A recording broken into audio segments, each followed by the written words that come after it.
E-Crime Bureau has been championing this fight against mobile money fraud.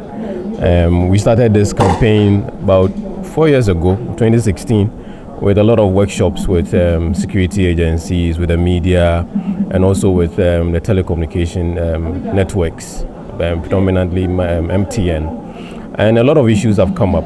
And as we speak now, the rate of fraud, has heightened. And obviously, looking at a little assessment we've done, if you pick about 10 Ghanaians, about 6 or 7 of them have had an experience when it comes to mobile money fraud. And we think that we need to move a bit further in terms of understanding really what the risks are from the individual perspective.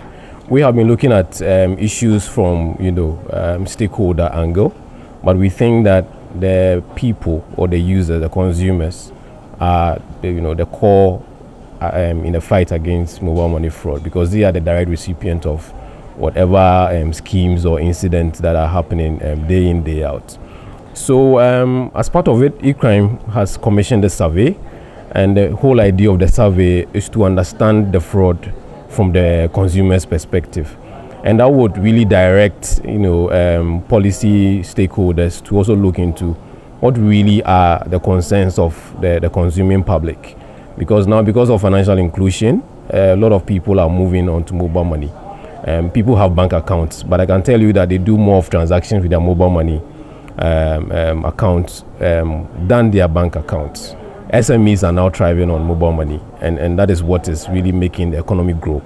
And so we have to look at what the experiences have been in terms of individuals, the nature of the fraud, how the fraudsters are able to have access to their data, so that we can be very real in terms of finding solutions to the problem. Sometimes the assumptions that MTN or the other telcos, Vodafone or wherever, are involved, some of the staff are involved.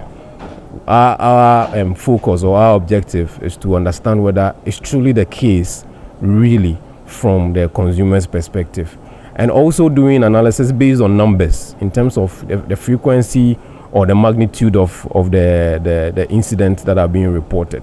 So that is the drive, and then as part of it, we are building this into the National Cybersecurity Awareness Month, where we are going to have in the third week of the monthly activities a workshop where we want to get more of the stakeholders on board to evaluate the feedback that we are getting out of this survey, so that it can direct some policy formulation from the telco level, from government level, from individual level, and also to enhance the awareness in terms of the feedback that we'll get from the survey.